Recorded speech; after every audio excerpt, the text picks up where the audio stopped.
Welcome back to Science Rocks. We continue our STEM tour around Pinellas County.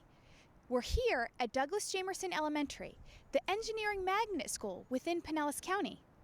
Douglas L. Jamerson grew up in St. Petersburg and was a political leader within the community as a member of the House of Representatives and was appointed Florida Commissioner of Education in 1993 and Secretary of the State Department of Labor.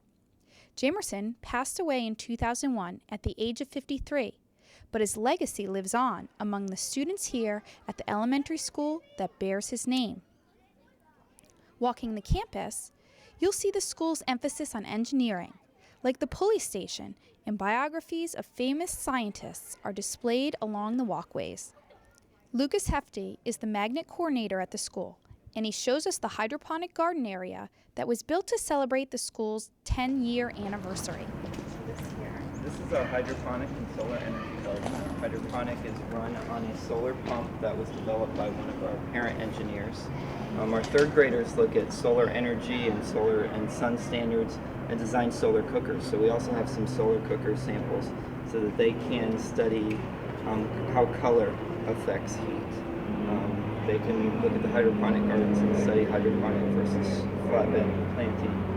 They can look at study solar cells and then design solar cookers that are going to bake cookies and cook apples and hot dogs and things like that. And this was designed for your 10-year anniversary? It was, and we had a parent who painted the mural for us, and we put it all together to highlight Douglas Jamerson. We invited Mrs. Jamerson out and did a big ribbon cutting for our 10th anniversary celebration. That's great.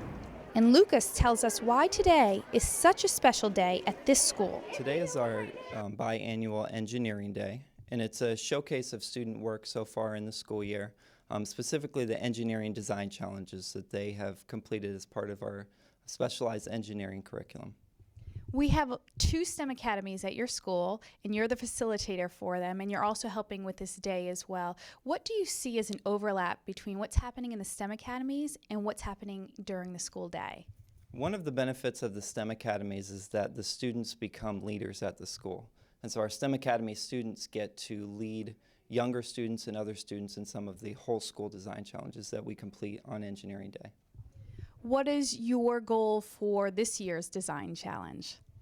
Our whole school design challenge this year is the geodesic domes. And so our 5th graders, and particularly our STEM Academy students, get to lead the younger students in how to complete that design challenge, to assist them with it, to help them with some of the fine motor skills, and the critical thinking and creativity skills that they might need to be successful with it.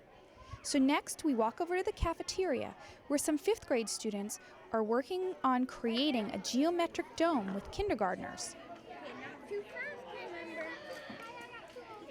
And we find some of our STEM Academy students hard at work. Why did you decide to become a STEM Academy student? Well, I looked at the flyer and it looked pretty awesome, and I do like science and technology. Engineering is pretty awesome, and math I can deal with. We're trying to really have our STEM Academy students overlap with what they're learning during the school day. Are there any connections that you made between your STEM Academy learnings and what you learned during the school day? Well, in 4th grade we did some things with the Connects and, in the actual STEM Academy classroom thing. We did something with cars, which was similar to Connects, but it wasn't, Connects. What skills did you gain during the STEM Academy last year that help you as a student and an individual? Well, I've gotten better at the whole leadership thing, and I've also gotten better at reading directions and doing things based off of them. You are a returning STEM Academy student. Why did you decide to come back for a second year? Well, I decided to come back for a second year at STEM Academy because, I would like to be an engineer when I grow up. So I was thinking, I could learn some stuff from here. And also I like building and doing hands-on projects. For students that are interested in becoming a STEM Academy student, what advice would you give them? I would give them to always look at all the choices that you would have for a STEM school or an engineering school, and also that never give up, and if something doesn't succeed the first time you do it, try again. Chuck Parsons is an engineering coach at Jamerson. and he tells us more about what the students learn in the engineering field. Some of the first things they do is they learn how to use an engineering journal so that they can keep track of the things that they do in the classroom, and then they learn our engineering design process. So they learn how to find out what a problem is, and then they talk about how to get solutions to it, and then they design it. And it starts in kindergarten, where they make things as simple as a chair for Goldilocks to make sure that it's just right, all the way up to the 5th graders who design houses where they use what they know about electricity to throw switches and light an upper and a lower floor.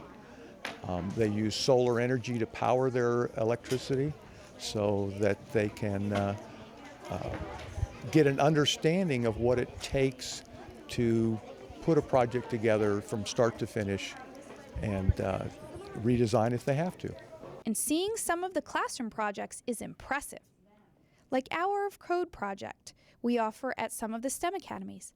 And even the lesson I told you about earlier in the show, Saving Freddy, that teaches important lessons about conservation and using engineering tools. And even the Jamerson's drumming ensemble has an engineer theme. So here's just another example of how students are learning STEM content within Pinellas County. I'm Laura Spence, and I'll see you next time.